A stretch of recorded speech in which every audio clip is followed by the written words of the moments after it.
me make sure. Fuck it. Tighter 50. So just don't get a hard on, bro. You got all the angles.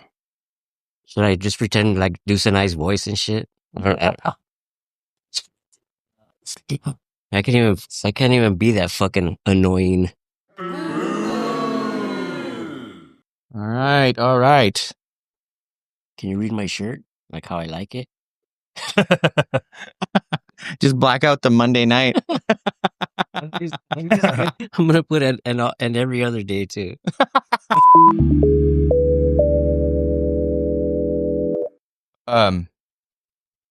How many sandwiches do you think you could fit in your pants without anybody noticing?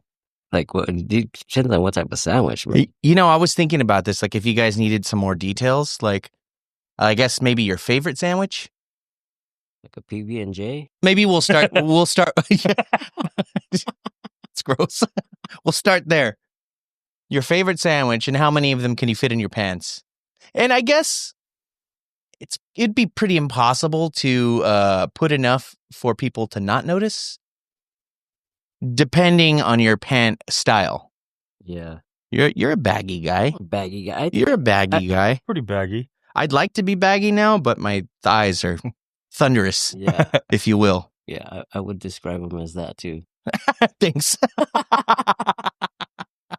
All right. What's your go-to sandwich? I like Subway sandwiches. Yeah? Subway over all the chains? The bacon ranch. Oh, dude. Yeah, I could probably fit like 12 of those in my pants. I just got a little nervous. Subway's good. I like the Subway Club. Is that what you're going to go with? No, my favorite sandwich is the fucking peanut butter and jelly, bro. So I could fucking fit about 2 of those in these fucking pants. Dude, how big are these sandwiches? Triple stack. It's like on those flatbreads. I do like a fucking double, dude. You know what I mean? Yeah. No, how many can I fit in this fuck? I don't know. I used to do this shit. Baggy, but fucking, I'm gonna say fucking a good 20 of them will fit in these. A good 20 of them? I'm gonna put a rubber band on the bottom just so they Yeah, so they don't fall out. So you can catch the jelly or the jam. One of my favorite sandwiches, it doesn't exist anymore. Denny's used to have a buffalo bird. It was just like their like chicken, like breaded chicken, fried and like drenched in buffalo sauce with all the fixings on it. That shit was Where's that at, Denny's? favorite. It was at Denny's, but I haven't seen it in like probably 10 years. Was it a fried chicken, or like how was it cooked? You know what? I think they might have done it both ways, grilled and fried. I love a good fried chicken sandwich. Oh, dude. It's not my favorite, but yeah. Yeah. It's got to be that, like the crispy fucking chicken. Yeah. I feel like I would be able to fit about maybe like 6 of them, but I feel like I would have to cut it up and maybe like chew it first and then distribute it. Because there's some areas of my pants where there's nothing getting in there. I could picture like a mother bird fucking feeding her kids and shit. Yeah, dude. What the fuck? Would you let somebody mama bird you? I would. You would? Hell yeah. Run it. That's my kink. I'm not about fucking food in the bed, dude. Like, I don't know. I mean, certain foods, you know what I mean? But fuck, I don't know. I'm going to say no. Yeah, I think I'm with you, dude. Yeah. Let's go. Fuck it. Fucking... Like it's a girl. Yeah. Not a dude. Won't let a dude do it. Bring in the ranch. He's like, you're in luck. Yeah, I'd have to say that I would be okay with that. Like I've said before, I'm probably gonna get in trouble for this with my girlfriend, but like a hot girl can get away with just about anything, and if that's what she wants to do, that's what she's doing. Yeah, He knows. for sure. Yeah. So food, huh? Food's the kink. I mean, it could be. It could be, right? He's like, I'm not opposed. I love to eating. it. Food is fucking amazing. I'm not opposed. I mean, I am. Maybe whipped cream and chocolate and shit, but not no burger and shit. Like, hey, fucker. Yeah, You know? dude. But What- the the sushi they put the sushi on the body that I would do that. I would do that for sure. Do you guys remember that it was a show? I would think it was The Surreal Life. There was a bunch of like celebrities that they made live with each other. Uh-huh. They it was a dumb show, just like most of What, those on shows. MTV? Yeah, or Yeah. VH1. Oh, okay. And Vern, I forget, I don't know what his last name is, but he's the mini-me from Austin Yeah, Powers. little Vern Troyer. Yeah. Rest in peace. Yeah. Yeah, R.I.P. The little guy. But they went out to eat sushi, and they did one of those things, and Off of him. not no, dude, there wasn't enough room. Yeah, like one roll and filled them all up. He was the hand roll. But anyway, so they took him out, and it was this hot girl that was laying there, and they did like a close-up shot, and anytime he would like grab something, he would like touch them with their finger and like feel their nipples and shit. And he had the little stubby ass fingers too. I was like, and shout out to all the, but like, I love me a good little. I don't know if you can say that. Yeah, little people. Little people. Little. No, okay, we're cutting that. No, yeah, cut that shit. How do you feel about the little people? I love them. Oh Yeah, Yeah. yeah. yeah. I've never announced it, but I think I'm with you guys. I'm all about it. Yeah, I follow. Like around town, like hockey. Like in my car. you have to walk real slow. I stalk them. They have that show on TLC or some shit. Oh, I've watched some episodes of it. Is that the what are they called? I forget what they're isn't it called called. little? It's Little called people. Little The People. Littles. Atlanta or something. Yeah, my family was obsessed with that show. Yeah, You like guys used to gather around the fucking TV or what? it was after I moved out, but like that was like, hey, the little fools are on. The Little Fools. Yeah, Because the whole family was little, right? all of them except for like one of the kids, Really? and like there were twins, and one of them was a little guy, and the other one was a regular guy, or the other one was man, we're gonna get canceled. Not a regular guy, just standard issue, standard issue body. Welcome back to the Tattoo Budcast, the only podcast that's just like a tattoo appointment Without the tattoo? minus the tattoo. Minus the tattoo. Yeah, Sorry, Sanai. dude, Sanai's gonna be so upset. Yeah, it's another episode. We've got a special guest, but before we get into that, I would like to let everybody know that I will be heading this episode because Sanai couldn't make it today, and I'm a little concerned. I guess she was browsing through Craigslist and she saw that there was a job opportunity for like a traveling circus, and I guess she's the only one that could fit inside of the cannon. Yeah. Like she tried to call me, and I guess she was like, you have to lube up for those things. So she was like full of Vaseline, and she said it was like her 8th try calling me because the screen wouldn't read her fingers. And she finally like just used Siri, because like, why wouldn't you do that from the beginning? Well, she texted me, and speaking of lube,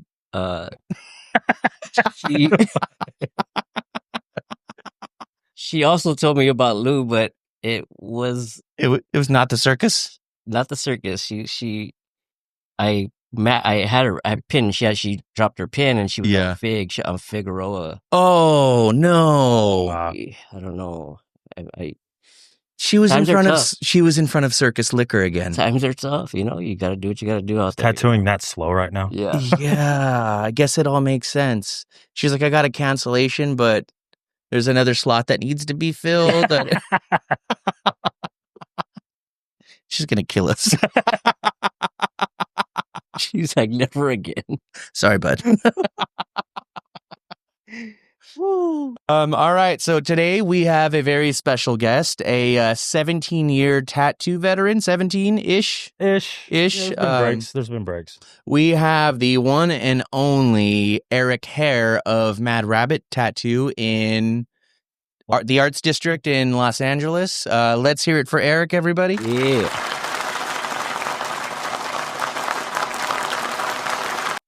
All right, Eric. Tell us What about up? yourself. Just kidding. I am 41. I am a straight white male.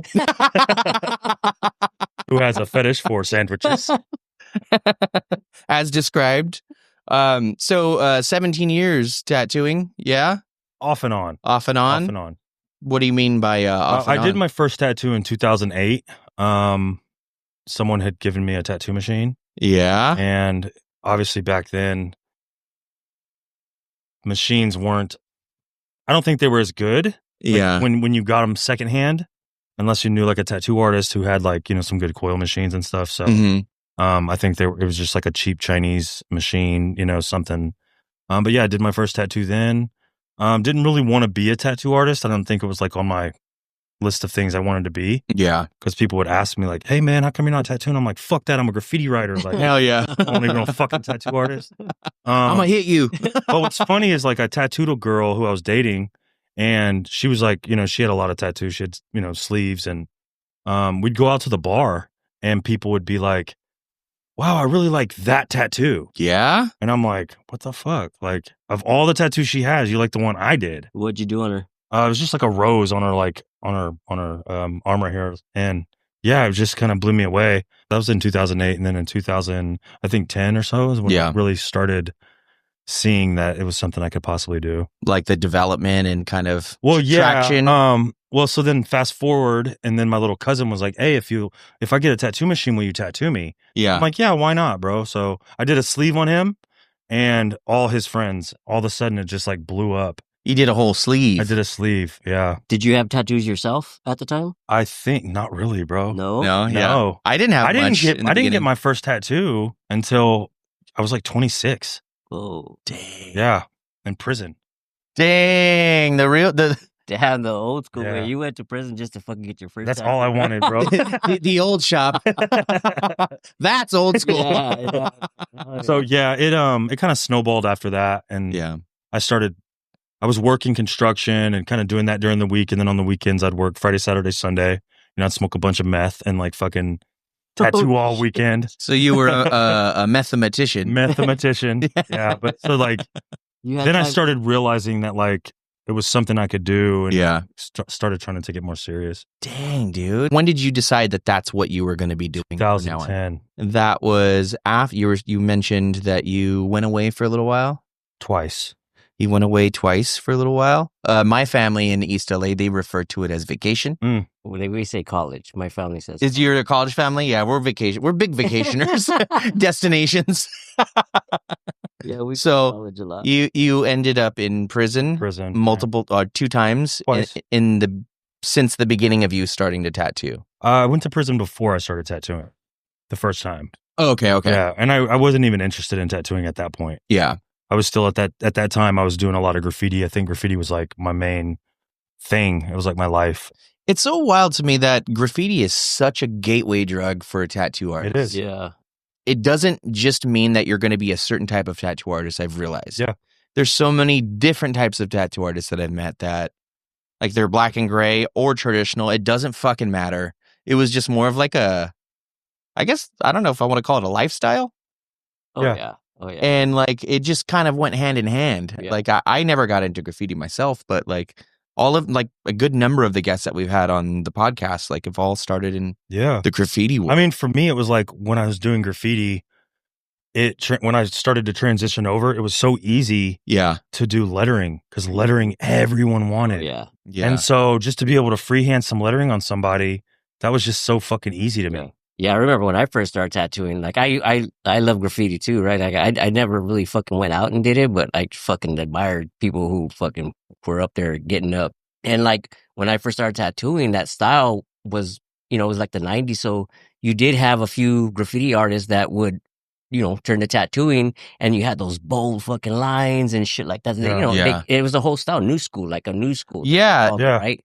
That's what fucking like kind of drew me in. I was like, oh shit, like, dude, when I started tattooing, the guy who I got interested in with, he was doing his graffiti style on people. So I was like, oh, I was drawn to that. Yeah. I never realized that the fundamentals of graffiti are pretty much the same as traditional or neo-traditional. There's different line weights, like perspectives and shit.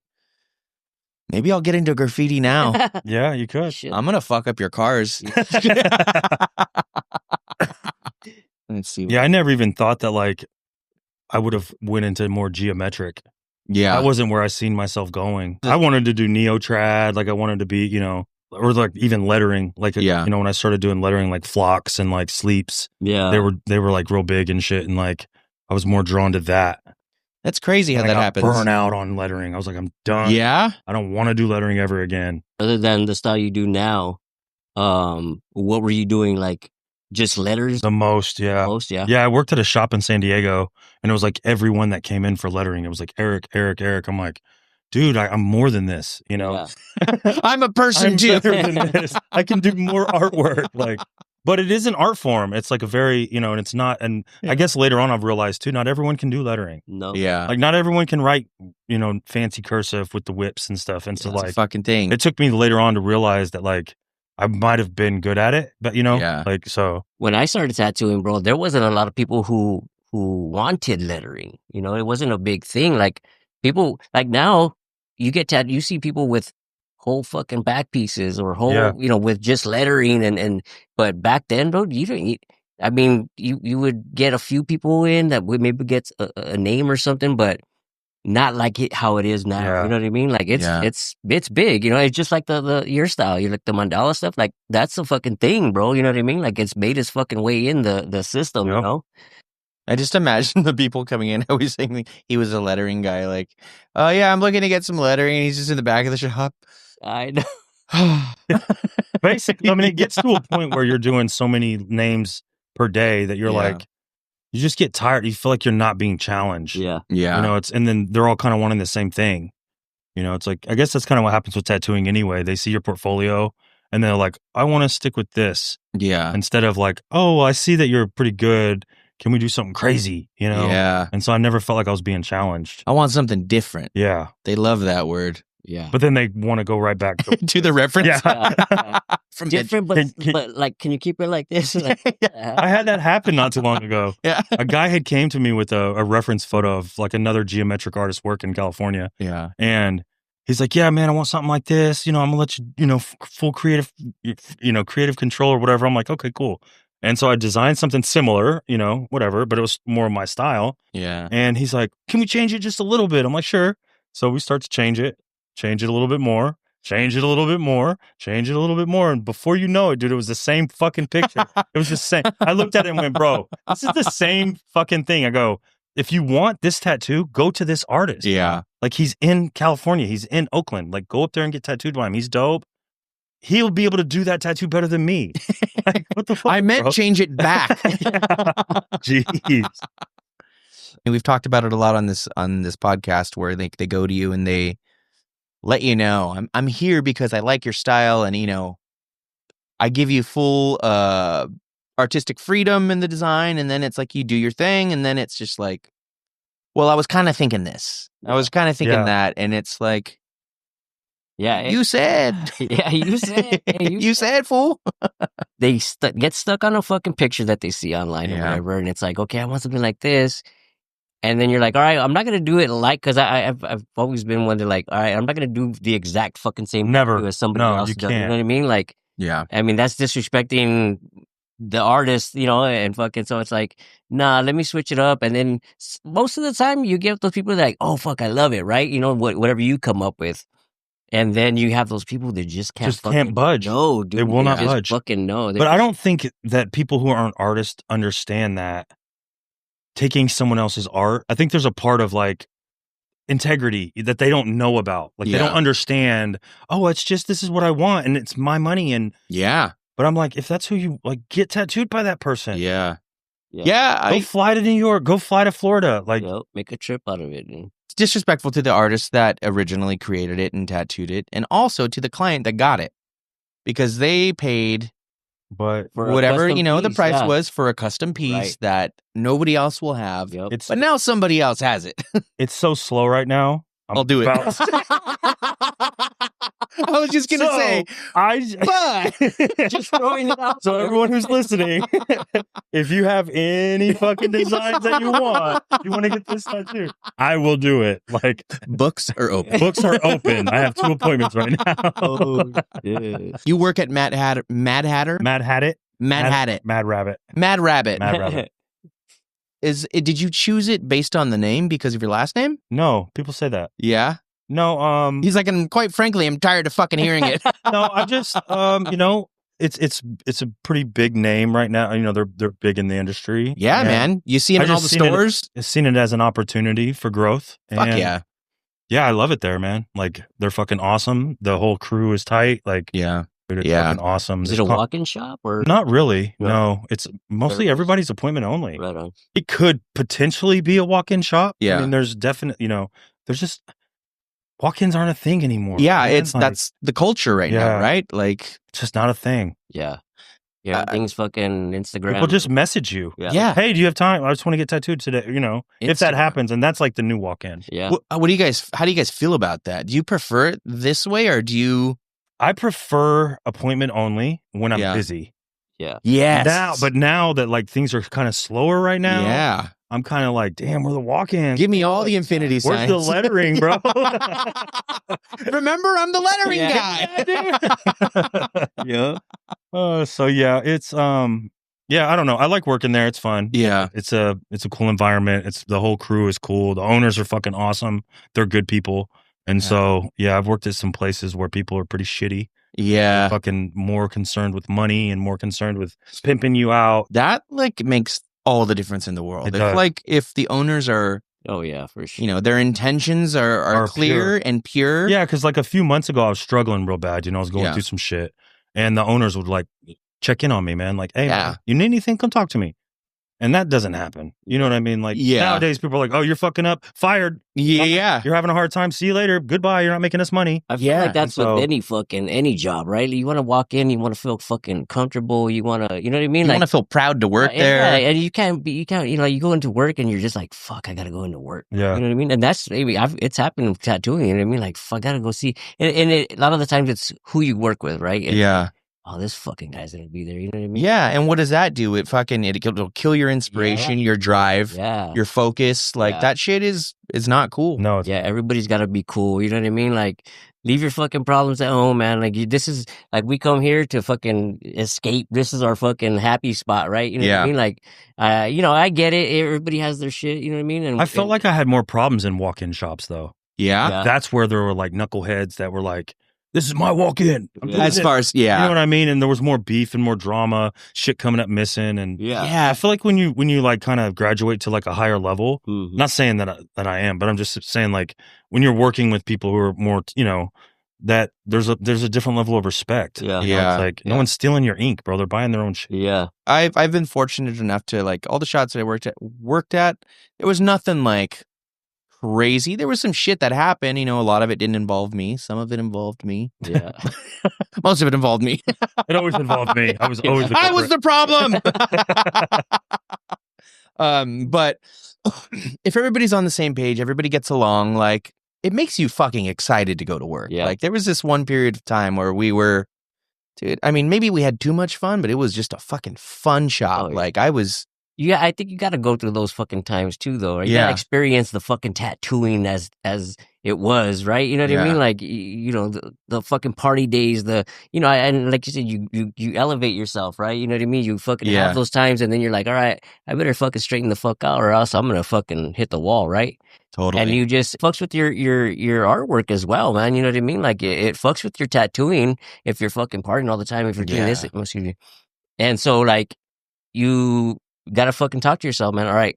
Like I remember when I was fucking, first starting out, it was a party, bro. And then I'm like, I better get with it because it affects your fucking work, and you're gonna, let somebody walk out the fucking door with a fucked up tattoo. Yeah. And that's gonna, I feel like that's what tattooing was 15 years ago. Oh yeah. Like that was that was fucking part of the experience. We would go to the shop, we'd buy a bottle of Jaeger, we'd start drinking. Oh man.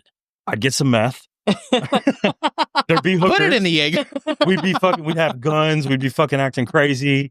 Yeah. And like we were wondering why we weren't busy. But at the same time, you preferred it not fun. to be, right? But we had fun. Yeah, because you're a fucking party. Yeah, but that's the thing. It's like it affects the business because it's like, all right, if somebody walks in at that fucking time where there's a gun fucking hanging out. You're like, oh fuck. Like you were saying, these people don't know what the fuck tattooing is, right? Yeah. Or how we do it, That fucking news travels faster than fucking good news. You know what I mean? Yeah. So it's like, all right, guys, let's be cool. After maybe 8, then we'll fucking start fucking bringing the guns out and shit like that. You know what I mean? Especially with it, like tattooing being so commercialized. Like I feel like there's no room for that in a tattoo shop these days. Not now. Like with Yelp, there's not room Instagram, for drinking. There's motherfuckers don't even want to see you smoking weed in the shop. No, like we fuck, dude. People want to go and have a good experience. They want to be treated nice. Yeah. They want to they wanted a clean environment. It's now a customer service job, It is. and if you're not doing your Oh, your due diligence, making sure that these people are taken care of, feel safe, they're going to fucking leave you a bad review, fucking put you on blast and go to the next shop and fucking Joe Schmo down the road's going to get your $200. Yeah. They're paying fucking a good money, you know what I mean? So it's like, okay, give them what the fuck you're worth, you know what I mean? Yeah. And give them that fucking good experience so they could come back and fucking get tattooed by you again, Yeah. Because that's like you fucking buying something and it's like, oh, fuck, I bought this shirt and it's got a fucking hole in it or some shit. What are you gonna return that shit, right? I don't know. It depends on where I it's don't at. know. It depends on where it's at, dude. If it's in the nipple region or the nether region. Where did you buy that shirt, bro? There's 2 holes in the nipples. Okay. I show my nipple rings off. Yeah, how else are they going to see them? Bones? All right. So what style would you say you do? Geometric. And to describe it to somebody that has never heard of tattooing before? Shapes. Shapes. My homie jokes with me all the time. He's like, yeah, you just do circles and squares, bro. Just do shapes. But a lot of that it's the technique you use. It's a lot of dot work. A lot of dot work, a lot of line work. Right. Yeah. Heavy. It seems like a lot of fucking line work. It is. Yeah. How does one get into that? I mean, I started getting into it, I think, before I went to prison. 2013, I think geometric started kind of blowing up a little bit. Yeah. Instagram was just becoming popular and like a lot of artists, I think, were becoming bigger. Yeah. And so I'd started seeing some of that stuff and I was interested in it. Really what I'm trying to say is there was like a spiritual shift within me as well. Really? And then when I went to prison, I started doing yoga, meditation, studying Hinduism, Buddhism, and I started drawing mandalas as therapy.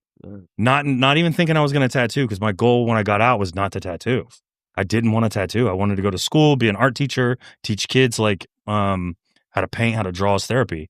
And yeah, just with all the experience I used while I was in painting and drawing mandalas, I got out and started tattooing just kind of like to fill some space in between going to school. Yeah. I was going to go to San Diego State, transferring in, and I had a few months to wait and started tattooing and then was like, okay, I'm starting to make a little bit of money doing this again, Yeah. And busted out the mandala shit. Hey, look what I could do. I was like, if this can work, I was like, if I can be successful at this, then I'll tattoo. Yeah. And it took off. It literally took off, bro. You went through these things, these like you said you were doing them as therapy. Yeah. But it not only did something for you, but it also paved your future. Yeah. And you know what's funny is in prison, people would talk shit. Because of They're like, bro, are you gay? Like, what the fuck are you drawing? I mean, like, for real. You know what I mean? Like, did you ever tattoo in prison? Were you the tattoo I did guy? for a little bit. I did. In the beginning of my term, because I did 7.5 years. And in the beginning, I was pretty fucking, I was mad at everybody. Fighting and, doing drugs and drinking, making pruno, tattooing, trying to be cool, and then there was a shift where I was just like, what am I doing? Yeah. I don't want to spend the rest of my life in here. Yeah. And so, I just kind of started breaking away from everybody. So what was the last jobs that you guys had before getting into the tattoo biz? I was refinishing bathtubs and countertops. Really? Yeah. Yeah. Make them look like granite, marble. And there was some overlapping? There was, because I was still kind of doing that, but also trying to apprentice. Yeah. At this shop that like didn't know how to do an apprenticeship. Yeah. And I didn't know because I came from Oklahoma. And so in Oklahoma, you had to do like a 5-year apprenticeship. And by law? Mm-hmm. I think you still do. Yeah. And like the health department has to sign off on it. Yes. That's what I thought needed to be done. Yeah. And so when I moved to San Diego, I had went to a shop and they were like, yeah, man, pay me $5,000 and blah, blah, blah. And so I was kind of doing that. Yeah. Also. But I'd already been tattooing at that point for like 2 years. I think. Yeah. So it was a paid apprenticeship. No, it wasn't. No? You ended up working or? I was tattooing. I think after a few months, they were like, you can tattoo and make some money and whatever. Yeah. I wasn't making shit though, dude. I had a girlfriend at the time that was like, what are you doing, dude? Like, I'm like, just wait. I promise it's going to pay off. Trust me. Pay off. I don't even know if I believed it was going to pay off, honestly. I always say, lie to yourself. Yeah. I don't even know. But yeah, I was kind of doing that before. That's what. What about you? What was Bones' last job? My last job, I actually had a cool fucking job, and I mentioned it before. That's right. Yeah, I was worked for a mannequin company who had a bunch of different accounts with like Disney and Warner Brothers and shit like that. We would do paint all the mannequins for like JCPenney's, all those. Yeah. I would do their makeup and film stuff, you know what I mean? The movie industry, and it was fun, man. But, I started tattooing, and so I was like, all right, well, I'm tattooing, I'm making more money than I am here in a week, you know what I mean? It just made sense. And then all right, see you later. Yeah, I was fucking I play music, and so I was also working, like touring with other bands and stuff. And the artist that was teaching me, he offered to teach me, and I was like, I can't right now, I'm too busy. And so I took him up on it like a year later. But wait, so you were fucking a rock star, and then you became a rock star tattooer? The rock star, the one and only, the one and only. So yeah, it looks like we're gonna have to go back to our jobs. Yeah, I'm like reaching out to the fucking that guy I used to work for. Hey man, you got any side jobs? No, that's the thing with tattooing is like, I feel like a lot of people give up when there are times where times start to dip a little bit. There's artists out there that aren't slow. There's obviously marketing strategies that people are using. Yep. But then again, bro, I've seen artists who used to be booked out 6-7 months, and now they're posting, I have November 9th, 12th, 13th, 15th, 17th, 20th. I'm like, dude, I thought you were booked out, bro. Like, what's up? I saw a fucking big name, I think just yesterday, and it was just like, got time for walk-ins today and tomorrow. And I was just like, what the fuck? Yeah, I give you that fucking humble. I don't know what's going on, man. It's and I feel like we're in that fucking season, bro. And it's since I started tattooing, bro, it's fucking been the same way, dude. Like once the fucking holidays roll in, you slow down. Last year was not like that for me, though. I was booming all the way, dude. I was cooking. I was just whoa, hell yeah, my life is this is how it's gonna be forever. You think you would learn by now, right? Like to fucking maybe put some money aside and fucking, you know what I mean? And it's like, fuck, dude. I don't. No. Dude, me and Sinai talk about that all the time, dude. Fucking the pandemic boom and fucking tattooing, dude. We fucking thought we were the shit. Fucking had to close our books, and it was just like, that sounded weird to do. And then I was like, okay, maybe it is necessary. I'm not trying to commit to something 4 months ahead, whatever. And then we stopped it, and then it was just like, it was the most money I've ever seen in my bank account. And I can't tell you where it's at. Nope. I made the most it's all money. gone. I made the most money. Last year, I made the most money I ever made tattooing. Yeah. And then this year, I could probably guarantee I've made the less money that I've made. I mean, it hasn't been too bad. I mean, like, the beginning of the year was good. Yeah. And then I was still pushing through like March, April, May. But I also kind of believe, like, for me, it seems I'm slower when there are things going on within. And so I'm not always doing all the things I need to do. Yeah. I'm not posting reels. I'm not fucking going and passing out business cards, or, I'm not drawing. I'm not making, videos of me drawing or working on other stuff. Yeah. And then I'm still sitting back going, oh, it's slow. Yeah, but it's also like partially on me. With this whole like Instagram thing, it's like, you gotta be posting reels and you gotta do some stupid fucking dance or some shit. You know what I mean? And I'm just like, and I hate it, you know what I mean? And maybe if we get out of that fucking mental space of like, I hate doing that, and just do it, man. You know what I mean? Just do it and put nobody's gonna fucking be like, oh, look at this fool fucking, because everybody's fucking doing it. You know what I mean? Like, but you just got to get out of that mental fucking state of negativity. Well, that's the thing too that can hold us back, is like our perception of what other people are gonna think of it. Yeah. Like, what are people gonna think if I post this stupid video? Of me. But I'm sorry, like, honestly, in this day and age, people want to see who you are. Yeah. They don't care about your art. Yeah. I tell people that all the time. I'm like, fuck your art, bro. No one cares about it. Like, yeah, there might be some collectors that want to fucking, get tattooed by you because it's different. But at the same time, people want to come get tattooed by someone who's cool, who can fucking make them laugh. Yeah. Like they catch a glimpse of what it's like to be around you. And, like it just gives them, it's more like comforting. It's kind of like, it's kind of meeting the artist before meeting them in a sense. Yeah, they want to know who you are. They want to, I put myself out there every once in a while, not all the time. Yeah, I walked in yesterday and he was with his phone on a tripod and he was doing like the floss. And I was like, what are you doing, Bones? First of all, I would not do that fucking dance. My daughter does that dance, dude. That shit's fucking funny. But then another thing is, I notice when I don't run ads, like when I'm running ads, I'm spending like $2,000, $3,000 a month on ads. Yeah, I'm not complaining about fucking scheduling. So it does work. It does work, yeah. bro. But I was running $2,000, $3,000 a month on ads. Whoa, dude! I've never done more than like $100 a month. No, you got it. But that's also like the other side of it. Yeah. When you're not bringing in money, I'm too afraid to spend money on ads right now. Exactly. Yeah. I'm like, dude, I only have $2,000. I'm not spending fucking money on ads. Yeah. And that money shit for food. That shit fucking hurts though when you like run one. I mean, obviously I haven't done it as much as you have, but like you run something and it's like, cool. Nobody booked an appointment. Yeah, but so what you do is, my strategy for this is I'll get a post.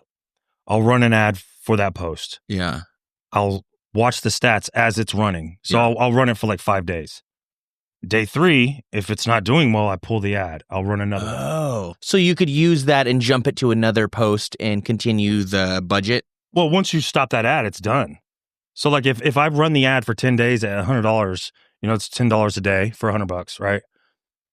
But if at day 3 it's not getting I'm not getting follows, I'm not getting any engagement, then I'm not getting any likes, then that's when I go, okay, I'm going to pull this because this ad isn't very good. It's not. So then what I'll do is I'll pull another one of some hot chick, I'm just kidding, but hell yeah. But those always do well. I liked that one. Sometimes I wish I had tits so I could fucking just be like, boom, and then just show my work. But I know. But even what's funnier too is like, I've had better like success with ads that weren't even tattoo. Like it wasn't even a tattoo, bro. Yeah. I would do an ad of me tattooing, just like a picture of me tattooing, not of the design or anything. Nothing. Just like a picture of me tattooing on my page. I'd run that as an ad, dude. I'd get like 100 follows, and then you got to think, it's not always an immediate. I'm gonna book with you right now. No, it's an investment. People take time to watch you. They'll watch your stories. They'll watch your your post. They'll keep an eye out. Yeah. So within that time, it gives you the opportunity to do the post that you were saying, where they want to get to know you. So it's like you plant the seed. Bro, I've had people schedule with me. They're like, man, I really fucking love your work. I've watched your whole journey. And I'm like, what? Yeah, you're like, they're like, no, seriously, bro. I've been watching you since 2021, bro. You inspire me. And I go, what's your name on Instagram? They're like, oh, I'm so-and-so. I'm like, I've never seen you like anything. I'm like, oh, I know. I just sit back in the cut. Yeah. I'm like, what the fuck? So there are people who are watching that you may not ever know they're going to schedule. So it's like. Yeah, I guess you could kind of see that. Like it'll show you how many views it's gotten or something. Dude, like that. Did you see that new feature on Instagram that does that? If you do a post, it'll show you how many people see it. Like where on the bottom of the it would say 2,000 people, and I'm like, 20 likes, bro. Fuck you guys. Yeah. I take that shit personal. I know everybody's seen this shit. Don't they know I'm sensitive? Yeah.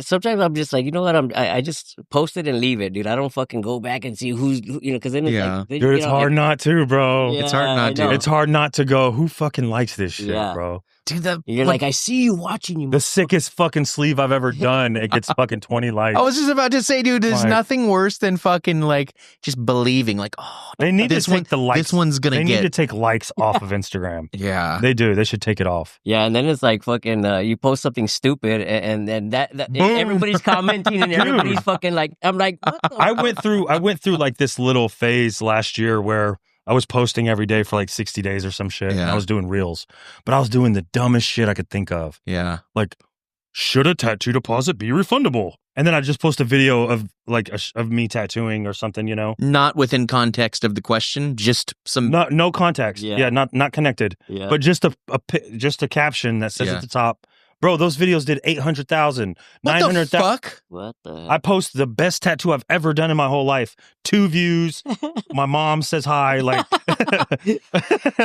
my mom's like, I'm really proud of you, son. No, mom says, hey, you're getting pretty good. I think the thing that we're like, that I struggle with. Yeah. Do I want to sacrifice my reputation in the tattoo industry to get likes, appointments? Or do I want to try to keep my reputation to where like people take me serious? Yeah. Because I don't want to go, you know, I have friends, you know, who are fucking, good artists. Yeah. Do I want them fucking being like, dude, what the fuck are you doing, bro? Are you tripping? Like, is that something that is just kind of created by our own egos? Maybe. Where it's like, no, I want to remain this cool. Yeah. Or, I think it is. You know, like there's no way I'm going to fucking floss like Bones does all the time. You hear it too, like, oh, you shouldn't fucking, you shouldn't give a deal out. You shouldn't because it fucking, and it's like, dude, like.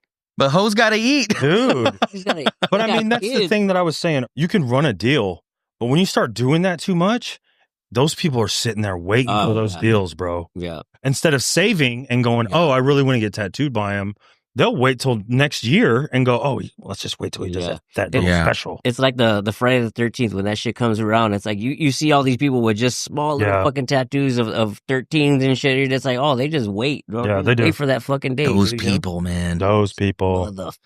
I've made a lot of money on Friday the 13th. Oh, hell yeah. Dude. Yeah, when I was at a shop, we did a few of those and yeah, you fucking, but man, it's a lot of work, dude. You know what I mean? Like, it's a lot of work, and I don't know how my body would handle it now. Now, yeah. I used to do the fucking start at 9, 10 a.m. and go until 4 a.m. the next day. Like, I can't do that now. Even full days. Even for full days, like, I'm mostly doing half days and full days of tattooing. Yeah. Bro, once it's like 6 p.m., I'm like, dude, I'm done. Yeah. And they're like, what do you mean?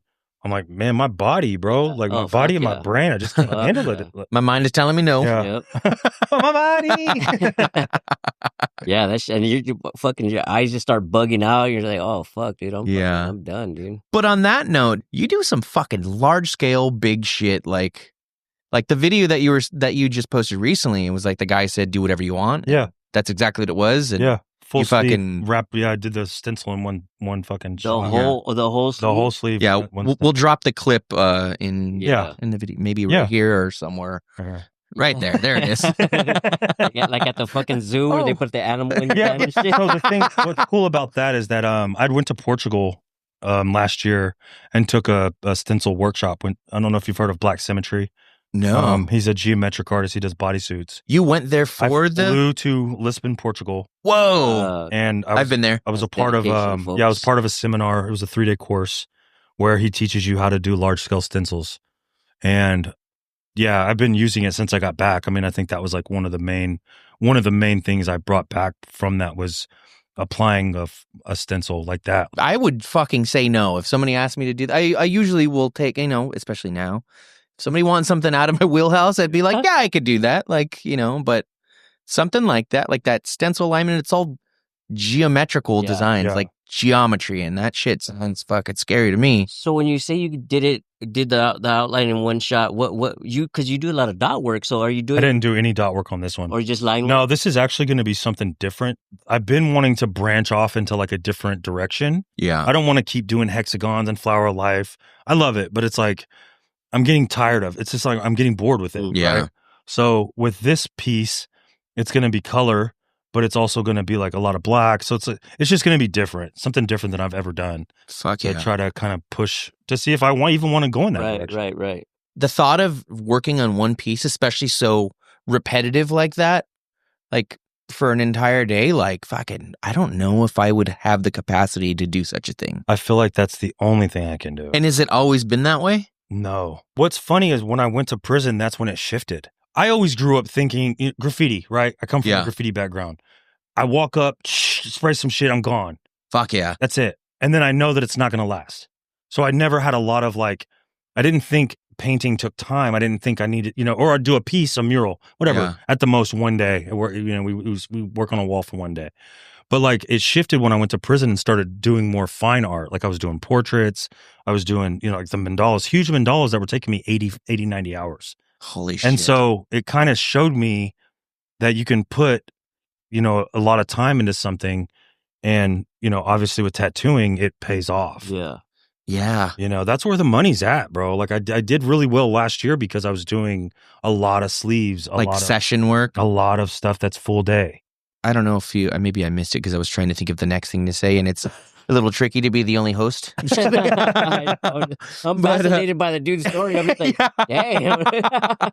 So how did what was it? Well, you said it was just, putting all the work into these large pieces. You had the time to do it, and it just, that rewired your brain, and you applied it to tattooing. Yeah. I guess you did say, and I'm just gonna simplify because you got to think it's the same thing. If I'm working on a painting that's 80 hours, I'm working on a sleeve that's about the same. Yeah. Thing. Yeah. Except those paintings never brought me any money. I just did a guest spot recently with Sinai, and we, like I was saying, how everybody was busy, and one of the dudes there is a day rate guy, and I was just like, fuck. Like, it sounds awesome, to do all that, but like I said, I don't know if I have the capacity to. It's a lot more taxing. Yeah. Like I know last year I was working Friday, Saturday, Sunday, but I was doing full days.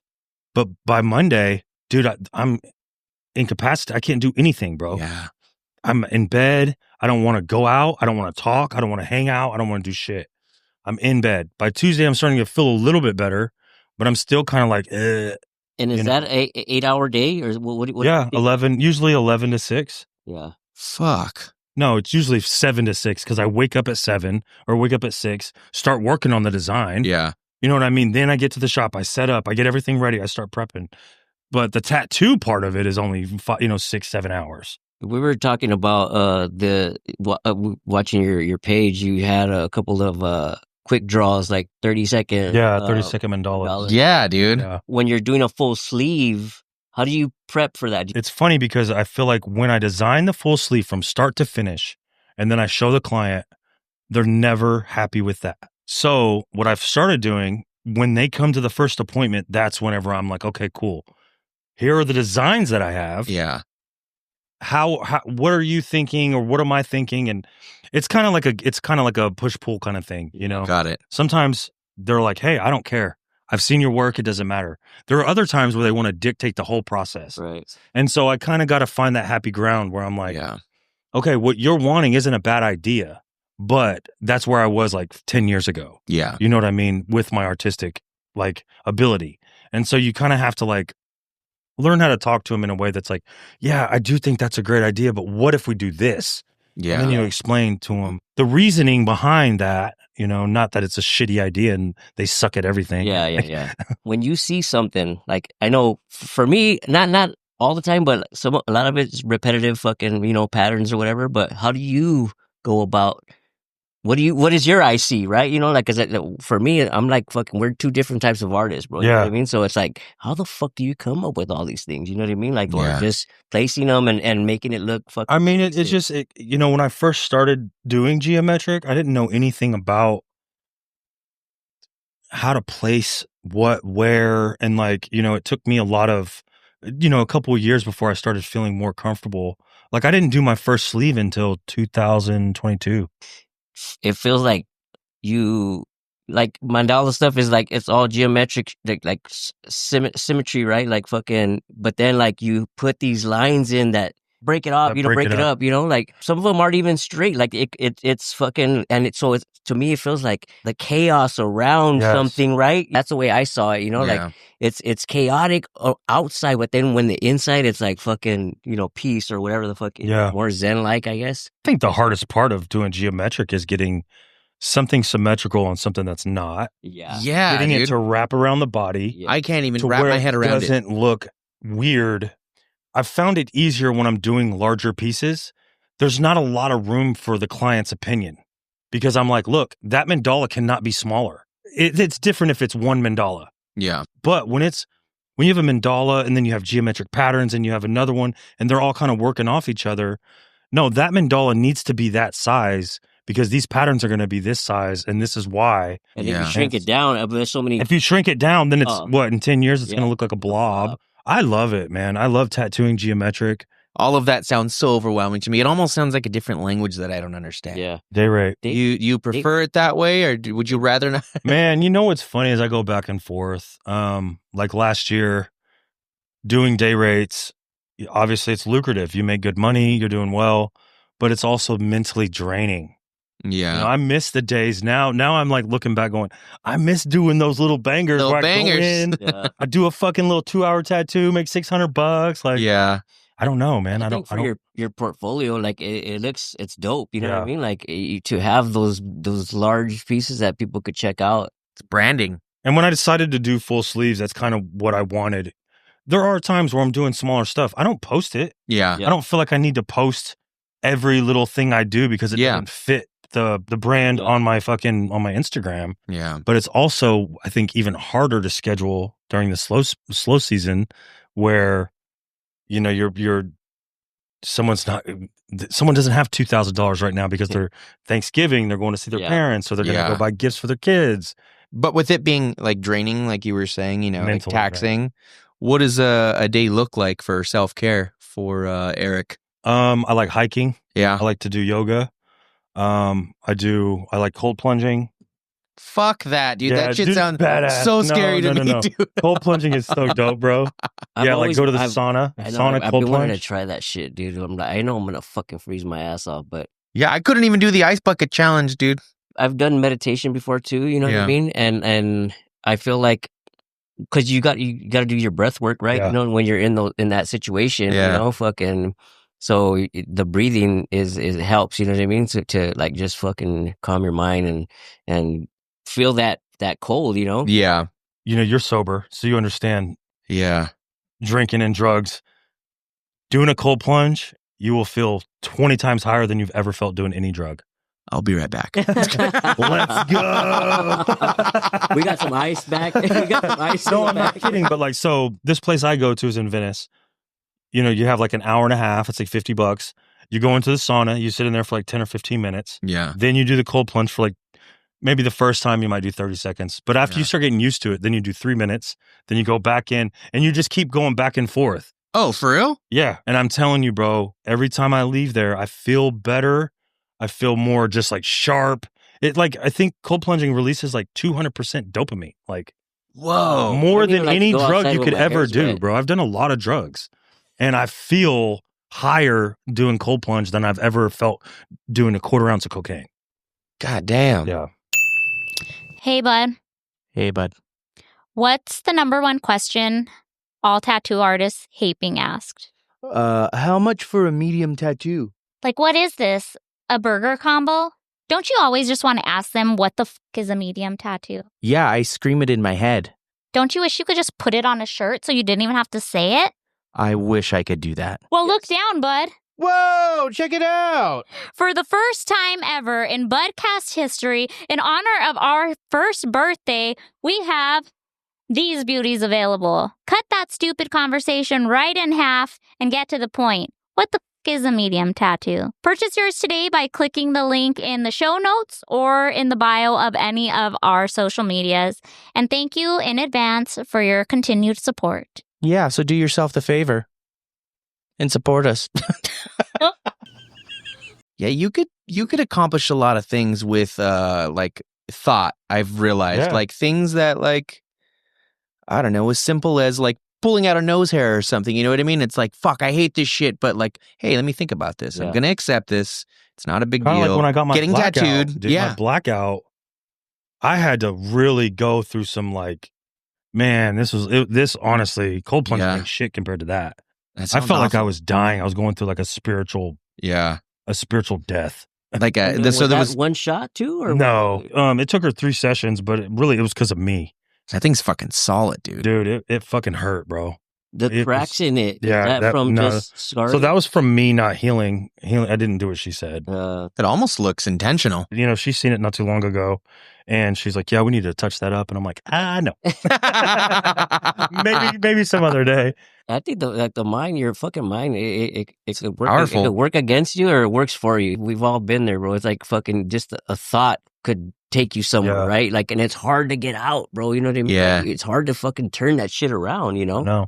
And, you know, you gotta fucking just talk to yourself and be like, hey, man, you're fucking gonna be fine, dude. You know what I mean? You're Yeah. gonna be all right and fucking work it It's out. about tapping into that, though. Yeah. You know, tapping into those parts of ourselves that are stronger than we believe. Yeah. Go through it, bro. You know, go through that fucking emotion, go through that fucking pain, go through that, and you come out better on the other side, bro. You know what I mean? It's like, fuck, dude, you just gotta fucking feel that pain.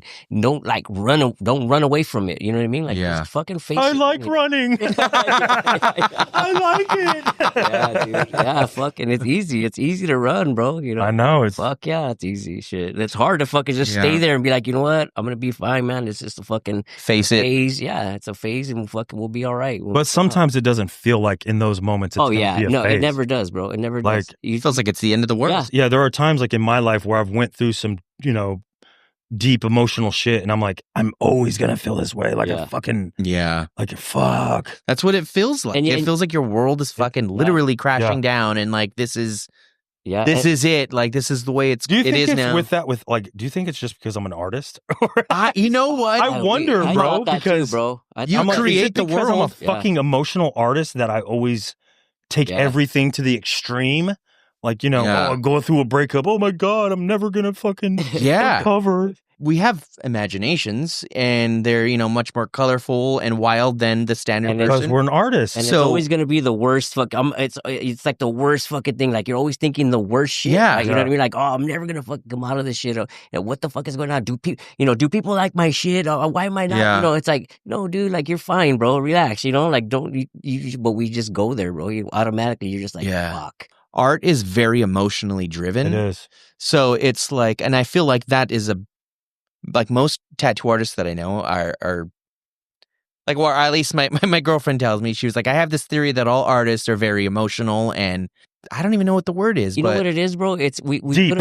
Deep. We're Yeah. deep. We put a lot of work. We put a lot of hard work into our designs, our images. Like you said, you spend fucking 80 hours on something, right? You're emotionally invested. Yeah, dude. Yeah. You that's just fucking heart. It's heart, bro. It's passion. You're like, fuck, dude. I think this shit came out sick, right? And then you get 2 fucking likes on it. You're just like, what the fuck? Or no one even respond. Then Instagram shows you 2,000 people seen it. Right. Yeah. Right. And you're like, Give me a little validation, Yeah. fuckers. And I think but what that's what- sucks yeah. is when you know it's good. Yeah, well, Yeah. and that's the thing where I think where we fuck. Just know that you spent fucking 80 hours on it, and you did you did a killer job. You fucking killed it, right? And leave it like that, bro. So you, there's Yeah. a thing in Hinduism that the work is the reward, But not the payout. not the payout. yeah, And I think as the Western civilization, we're focused more on Anything we we do. want that validation. We want that in return of Yep. if I put this much into something, there needs to be a return on right, investment. right. Fucking Which- ego, dude. I know it's Yeah. ego, dude. Yeah. It's our fucking ego. It's instant gratification, right? I just posted Yeah. this fucking 2 minutes ago. Nobody's I know. fucking, and it's like, dude, just let it simmer, like, like let it fucking. Yeah. And if- Why am I not viral? Yeah, So here's yeah. the thing. Like, so a few years ago, I went viral on TikTok by posting 3-dimensional, 3D arms of my Oh yeah. patterns.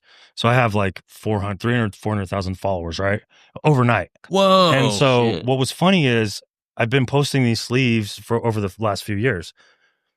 Dude, some of my most favorite ones never got purchased until like last year. That same kind of thing though. I would Yeah. post it and go, dude, this is the best one I've ever done. Yeah.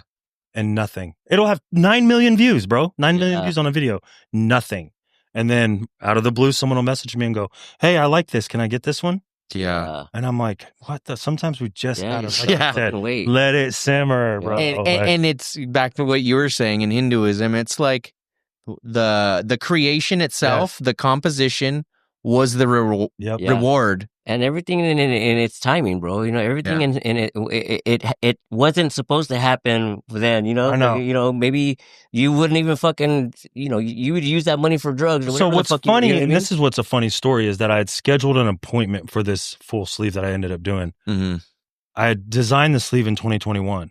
A few years later, you're getting better. Yeah. So when she came in for the initial appointment, because she had scheduled it, she comes in and I go, okay, look, this is a great piece I did. I love it. But we need to change some things based on what I've learned over the past couple years. Yeah. And she's like, but what do you mean? And I go, this design isn't going to work anymore. it's not gonna do this, or it doesn't work together, and this is why. And she's like, oh, okay, well, yeah, I trust you. And so we kind of made some tweaks to the sleeve to where it'll last longer, you know. Right. Yeah, dude. You're more knowledgeable now, and you're better now. Obviously, your work's, you Thank you. and it, Thank you so much. yeah, but it's all right. I'm gonna head out. it's cool. It's cool that you could tell your client and let her know, like, hey, look, this is not gonna work. I learned so much more. You doing that, like, you show like hey, I'm a stand-up dude. Like, I'm not gonna dick you around. You know what I mean? Like, I'd rather let you know about what you're putting on your arm and shit. You know what I mean? Yeah, like, and it's for her benefit. But some dudes are not like some that. People, but even some clients don't want to hear it. Yeah, that's they true. don't care. That's true. That's what I want. Like, I've had people literally tell me that. I don't care what it's going to look like in 10 years. Yeah. I want that shit to look good now. Well, I do. Yeah. I mean, I want it to look good in 10 years. I don't want you to be walking around with some smudgy ass tattoo and people go, who did that? Eric Hare did that shit? Yeah, no wonder. Like, no wonder he's refinishing bathtubs again. On that note, I'm gonna go use the restroom really quick. I need to pee. All right, can I go? I mean, can you go with me? Can I go?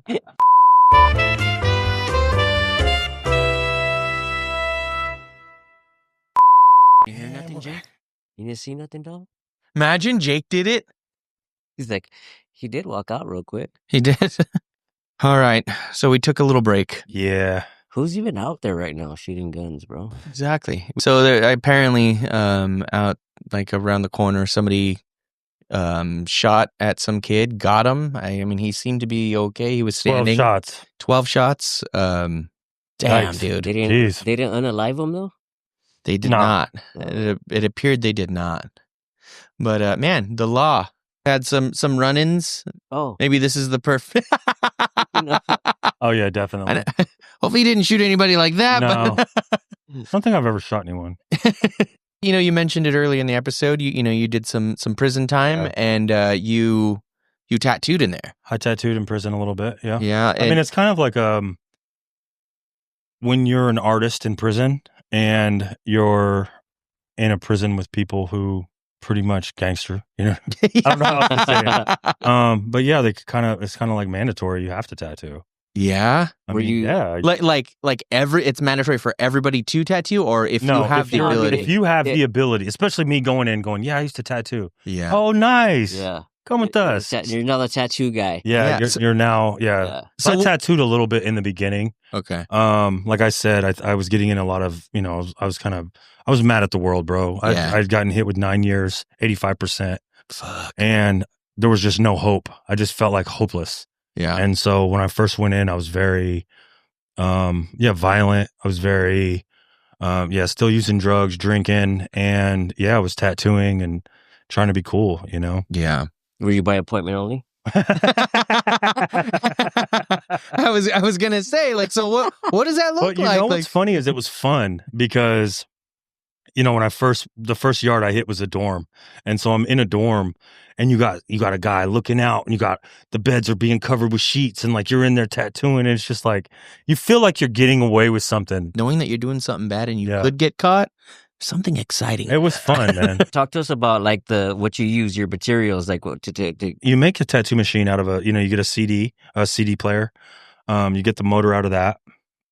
You attach it to, like a barrel from a Bic pen. Yeah. Then you take you can either do a Pilot G5 pen. You get the spring out of it. You straighten it, or you get a guitar string. You take the guitar string. You kind of attach it all together, hook it up to the motor. You hook the motor up to a battery, and then you have like a little battery pack. So what are we doing for ink here? You put baby oil in like a can. You get a wick, basically like a toilet paper, and you burn it, and you put it under the sink. And what it does is it everything that burns, it's just black, like like the soot. And you take that soot, you scrape it, and then you mix it with like water and shampoo and stuff like that. No, I don't know. This is hearsay. You know what I mean? But like, use their urine to fuck. So have you ever heard? Never heard. I've heard of that shit too. To melted boot, like sole. No, some people use chess pieces. Yeah, checkers or whatever. To be real though, there was ink in there, bro. The guards, you know the right person, you pay them. Yeah. And you they know, just- I'd seen people who had real ink. They're like, dude, this is real ink. But then we're also using like drawing ink, you know, Pelican. I seen some people had that. yeah. Fuck, Pretty- dude. It's pretty crazy. That's But it's wild. completely different than tattooing. What do you mean? The way that you tattoo with a single needle is not the same as you would out here with like a 9-round liner. So like it took me a minute to adjust to like how in the fuck do I run a line? Because basically when you're running a line with with a sharpened guitar string, you can just cut them. You're not even injecting the ink. And so then you learn that you got to just do like little small circles. So your line work is just like little small circles. Because when you're just trying to do line work, like me, I can run I can do a straight line just like with the prison setup. You have to do just little bitty small circles just to kind of like and I guess there's no rush, right? You're fucking no. I was gonna say that I would imagine that aided your patience. It takes a long time. The work I was doing, I was just like, dude, this is fucking not worth a bag of soups, bro. This is not worth a fucking jar of coffee. I mean, like, what do you think? Full sleeve, $100. You're like, fuck. That's what you pay for, right? But basically, after going through that, then I started doing portraits. And so I was starting out, 12 by 8 or 11, or 12 by 9 or whatever. Those were $100. And then 22 by, whatever, it would increase 200, and then I'd do 22 by 30. I was doing portraits 22 by 30, charging $500. Fuck. Drawings, paintings. So what do those payments look like? Is somebody fucking they calling the outside? Hey, put some money on this fool's book. So normally what they'll do is they'll go to store and they'll bring me $220 at the store, or they'll say, "Hey, what do you want? We're gonna go to get a package." Yeah, because you can order. There's a thing called Walking Horse or Access package company where you can get shoes, you can get whatever. Yeah. And they say, "Hey man, like just do an order." And you're all with Heelys. Bro, I had food. I had food. I had food. I was eating. Once I stopped, so that's what's funny too, is I stopped doing what everyone else was doing and trying to shift into a different way. Yeah. And I was better off. What do you mean? Like tattooing and fucking fighting and doing all the bullshit. So you stopped the tattooing? I stopped doing that. Whoa, yeah, like 2 years, about 2 years in is when I started to focus more on going to school. So I got two associate's degrees through Cuesta College. I was teaching in the first art class at that prison. We taught that for like 4 years, I think. I was teaching portraits. I was teaching portraits to people who were like in that didn't even have a elementary education. Yeah. Like it was fucking awesome, bro. That's crazy. Yeah, that's wild. Bro. Yeah, I had submitted a Pablo Picasso portrait that I did. There was an art contest, and I was like, man, I don't want to submit this shit. But everyone's telling me, you should put it in, bro. You could win. And I'm like, I don't really care. Like, I don't give a fuck. And I did, and I won. And then the librarian came to me and was like, hey, man, would you be interested in starting an art class? And so we started an art class where I was teaching once a week in the library on like Wednesdays from like 11 to 12. Yeah. And then the education came to me and was like, hey, would you want to do where you're going into the classrooms? So I was going into the classrooms like 10 to 11, and then I'd come back from like 1 to 2. Does that cut your time down? Like, do they give you like fucking good behavior? For that, it wasn't. No, but going to school did. I think I got a lot of it looked good. Credits. Yeah. They have a thing called milestones. And when I first went in, 85 people with violent crimes don't get any, we were getting no love on that. Yeah. So like anything I did, any programs. Didn't fucking matter. I'd already maxed out my time. Yeah. I was already, like, say you do 7.5 on a 9-year sentence. I was already doing the whole 9 because I'd already been in so many fights. I'd already, maxed out my time. Shit. Yeah. And so what's funny is going to school brought me back down to where I would have been. So I probably would have been out even sooner. Whoa. Yeah. It was fucked up, man. But like in the beginning, you were saying like it's like if you're an artist, like that's what you have to do. California state prisons are pretty fucking crazy, bro. Yeah. Like you're not just gonna go in and go, I'm just gonna do my time, guys, and they're gonna go, okay. Yeah. They'll fucking stab you. They'll beat you up. They'll get you off the yard. So like California State Prison, you pretty much go in and you're a part of, like if you're Mexican, you're part of the Southerners. If you're white, you're part of the woodpile, and you're part of that fucking system, bro. And you're not breaking that system that's been in place for 20, 30 years. There's no exceptions. No, dude. Unless you want to go PC. Being the tattoo artist, so like you tattooed like your people? My people.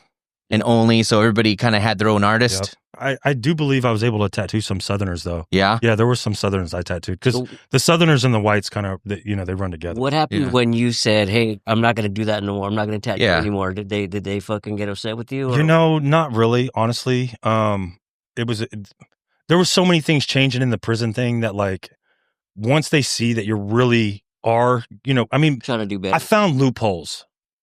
Buddhist meditation. Okay, I'm going to Buddhist meditation on Wednesdays. I'm going to this on Thursdays. I'm going to this on. So I was never on the yard anymore. So you occupied your time with programs in school, and it's respected. I would imagine. Yeah, because after you put in enough.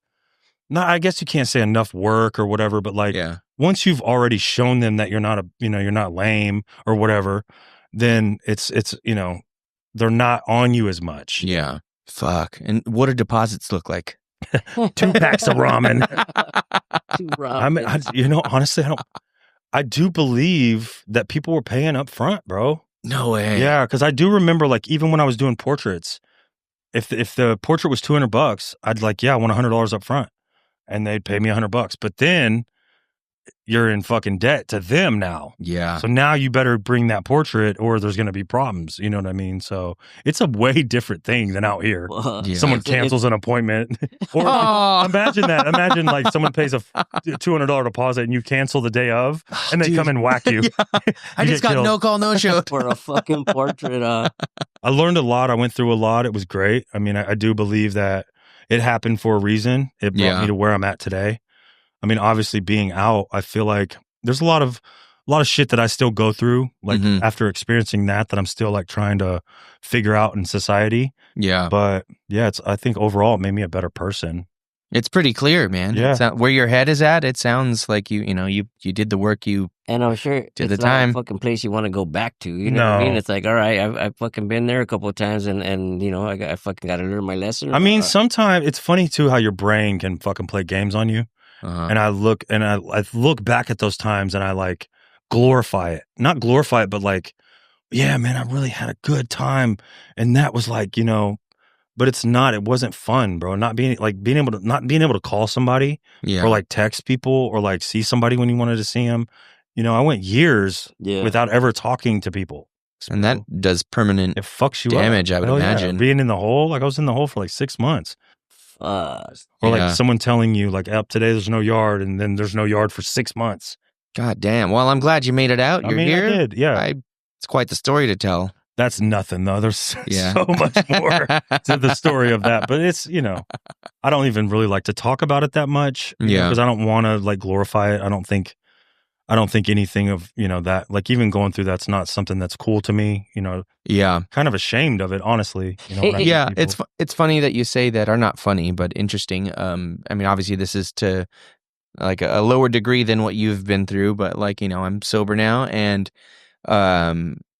did a lot of crazy shit, dude. Like when I was a party animal, and it's like, I can on the surface talk about it with certain people and it's like, dude, that was crazy, have some laughs over it, but really thinking about it, it's like, man, that's fucking dumb. This is how dumb. This is how dumb I was. So when I went to prison, I got put on probation for selling crack cocaine.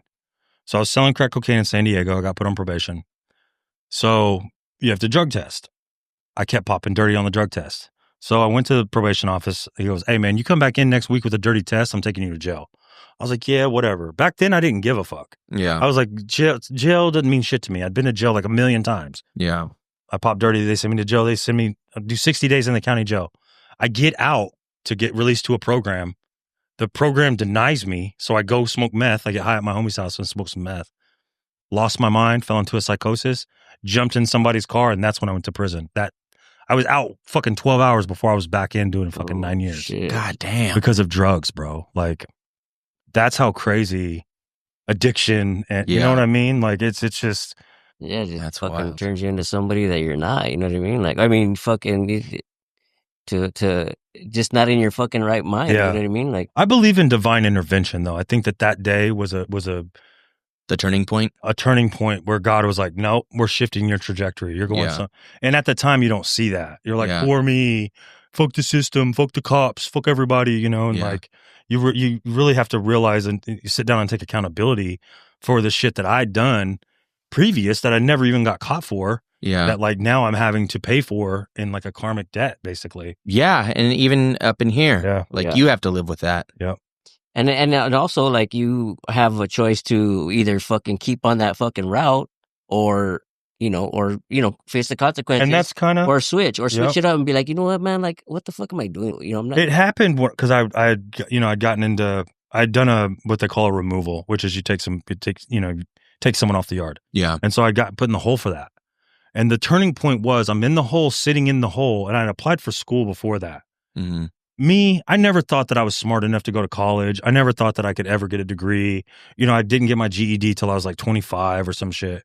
So I always had some like low self-esteem based on education. Yeah. And then I'm in the hole and I get approved to go to school, but I can't go to school because now I'm in trouble. Yeah. And so that right there was kind of like a moment where I opened my eyes and went, what are you doing, dude? Yeah. Like you're fucking up and there's opportunities that can be given to you right now, but you're too fucking, you want to be cool or you want to do this.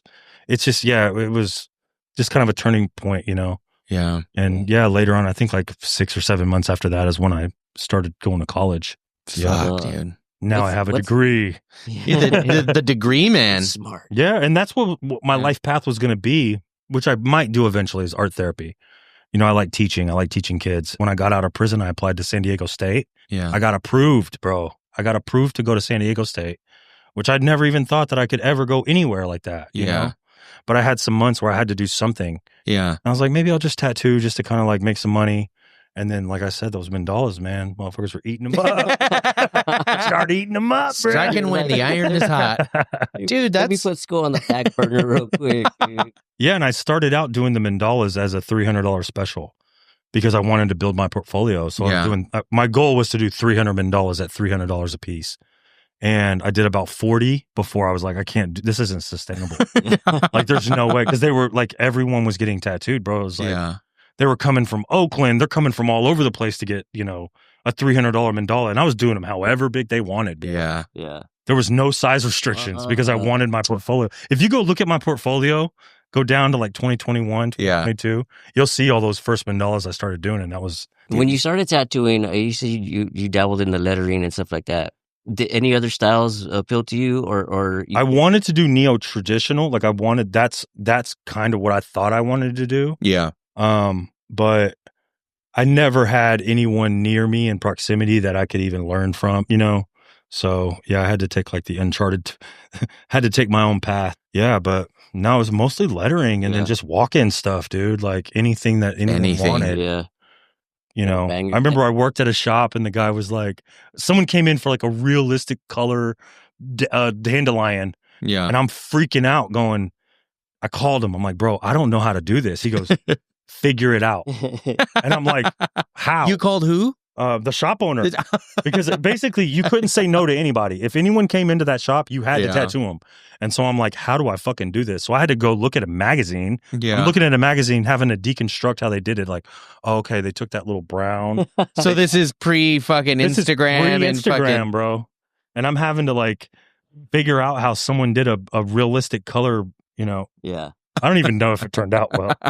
If you're watching, I'm sorry. I apologize. I am sorry. I did not know what the fuck I was doing, and I still don't know what the fuck I'm doing. And you signed a consent form? So it's so crazy, man.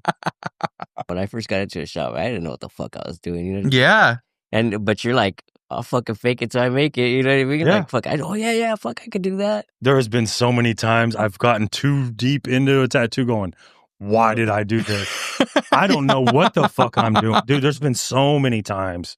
Like in the beginning. And it's like, oh, I'm going to try this. Oh, fuck, that didn't work. Even now, sometimes you're just like, oh, fuck, okay, what am I going to do? Like, fucking, I play it back in my fucking head. Let me fucking, okay.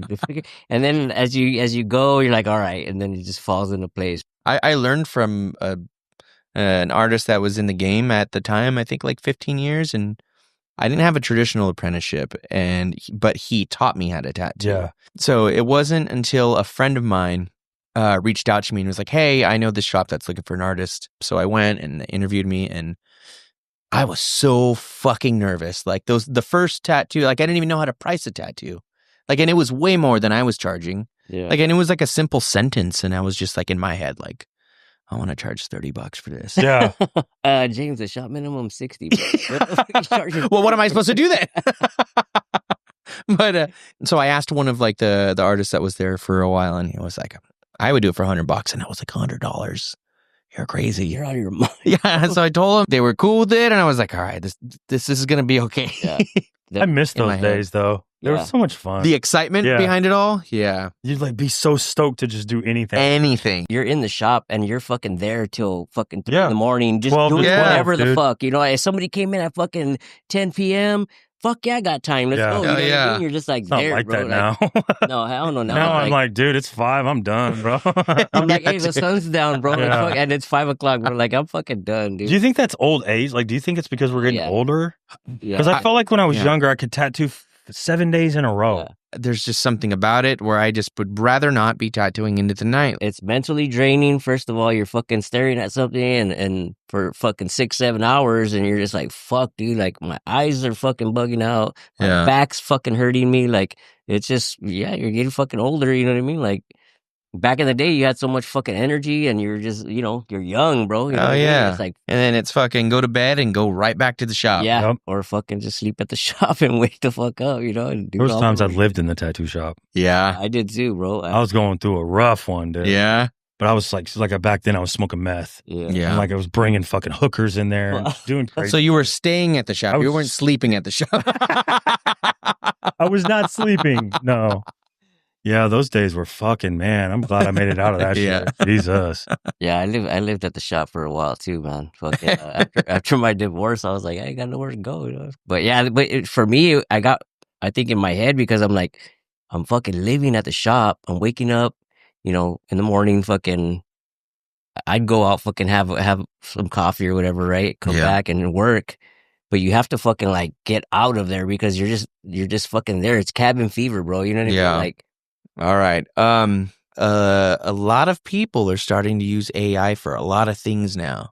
Oh, yeah. yep. What do you guys think about using it as a reference or fucking people straight using it to tattoo? If you use it as a fucking tool, right? Yeah. It's just like anything. Just the internet came around. You fucking your references got larger, right? You fucking put a piece together, Yeah. and then you know people were hating on the Photoshop and fucking you know. So now we got AI, which is fucking. You could say a few words and it pops up your fucking design, right? Yeah, dude. But obviously, it's not 100%. There's a bunch of shit that fucking people miss, like 6 fingers or I tattooed 6 fingers once because of that. No, I'm kidding. like in my mandala piece. Fucking, yeah, man. But you know, My mandala had 6 fingers. everybody uses the fucking reference. You know what I mean? Like, I love ChatGPT. It's pretty I dope. fucking solves all my problems. It's my therapist. It's a It's my therapist, yeah. dietitian. It's my fucking art reference. You know, because even with me, yeah, like I've been doing geometric for a long enough time to kind of get it. But there are still days where I'm like not inspired. And so I'll just type in something just to get like something different, to Yeah. have something. And it shows me some wacky ass shit. But I'm like, That could spark an yeah, idea. wow, Yeah, I can do something like that. Right. Obviously, I'm not stealing the Of fucking course, yeah. the designs that it's coming up with, but I'm going, oh fuck. yeah, Well, yeah, It's a dude. start, And then yeah. it kind of like yeah. will shift that inspiration. Maybe that one thing will look like something else that I see in my head, and it's like, all right. Or you use it as, like you said, it's a starting point to, then now you could fucking throw some spin on it, throw your flair on it, whatever, you know, Yeah. and not just use what the fuck they're giving to you. You know what I mean? Like, I feel like it makes a little bit more sense in the black and gray community. I could be wrong. You could correct me on this. That's the same thing with like finding reference photos. Yeah. When you're finding statues from Italy or like Yeah. you're taking photos from other people anyway. So it's Mhm. like, Yeah. is the So what's the difference, difference, bro? Yeah. people, I think what it is as artists, we hate to admit that we're using some other source. No, because, you know, those big Yeah. thing, I can draw out of my head, bro, Yeah, and like yeah. I'm the best. Yeah. Which it doesn't really mean that you're the best. It just means that like you have a skill that's, you know. Yeah. Yeah. And realism is tattooing something that already exists. Yeah, Right. tattooing a photo. For me, it's like, I'll use it, basically just narrow shit down, right? Like, I need a fucking samurai with, you know, a sword and la la la. And then for me, it's the first one's always fucking stupid, right? It's like, fuck, okay, yeah, I get it. That's what I told you, right? But then you keep elaborating on the shit, and it just gets better and better and better, right? So fucking, I don't know, like you could potentially fucking do a whole fucking sleeve of AI shit. Yeah. Nobody would ever fucking know. No. My question is, like, does AI now move that to a file where now it's available for everybody? I feel like AI takes from everything. Yeah. And like, obviously, the prompts that you're putting in, it's probably making it better for the next person who puts in samurai with a sword. It's refining and learning, right? Yeah. As it goes, which is scary. Because now it knows my whole life. Yeah, that's... Have you seen the new Sora? Have you seen Sora? Dude, have you seen the video of me tattooing a goat? Fucking Sora. You know what Sora is? No. It's like an extension of ChatGPT, but it's like video creation. Bro, you can type in prompt. I typed in a prompt, tattooing, Eric Hare tattooing a goat. Literally, I'm tattooing a goat, bro. So fucking wild, because pretty soon we're not even gonna know what the fuck's real. What's you Dude, know what I mean? What's we're there? Like that's scary as fuck. Because anybody, you could fucking set up somebody, frame somebody. You know what I mean? Yeah. It's like, what the fuck, dude? Yeah, dude. Fucking kids are like falling in love with their ChatGPTs and all this shit, and they create a fucking. I want to marry ChatGPT. Yeah, we dude. There was an app not too long ago that you could talk to it, and it was like a girl, and like it was obviously an AI girl, but she would like talk to you about whatever, bro. Me likey. I started falling in love with her, and me and my ex broke up over it. That's the ex you were talking about? She left me because she found out I was falling in love with AI. Well, there it is. Yeah, that's a goat. Me tattooing a goat, bro. All right. What the? I love tattooing goats.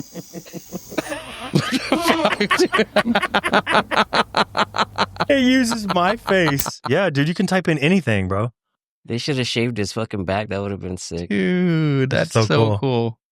What the fuck? That's crazy. Yeah. Technology, bro. There's definitely people out there in the tattoo world that probably shouldn't be using it. Yeah. Just yet. I feel like you should learn the fundamentals of art, creation, everything. I think the same. I do. I feel like you should know how to draw. Yeah. You should. Who's to say that we deserve that? You know what I mean? Yeah. Why do we make that rule? I've been doing this 20 years. I should be able to. Yeah. I think it just feels fair because of how long we've been tattooing and what we had to do. We had to go through to accomplish the things that we did. How many dicks I had to suck. And was that you? Yeah. That was me. And they don't know anything about sucking dick. Back in my day. Fuck, man. Yeah, there's going to be a point where the way it is now is the old school way. So what is that going to look like for fucking... People just come in and they're just tattooing. They just... Old school tattooers are, I guess we're considered old school tattooers now, right? And so like we've gone through those things and now we see how easy it was or how easy it is now. And it's easier to be like, well, fuck you. You guys have everything. You guys resentment. You guys, but it's like the iPad, man. Bro. That's revolutionary, bro. For sure. Yeah. Do you remember drawing half of a fucking tiger or a panther? And then it's like, well, you fold it in half, and you do the trick with tracing. You fold it in half. The light board. Then you trace it the other way, the other side, and you open it up, and you're like, oh shit, that's all fucking off and shit. The eyes are like almost touching each other. Yeah. Yeah, I remember fucking having to piece shit together. Like you would take one fucking reference, right, and then just put it, next to something, and kind of, make a, fucking ghost line through it or some shit. You know what I mean? Like even with the mandalas, like I'd started doing them first, right before I went to jail. Yeah, and I'd have to draw them all by hand.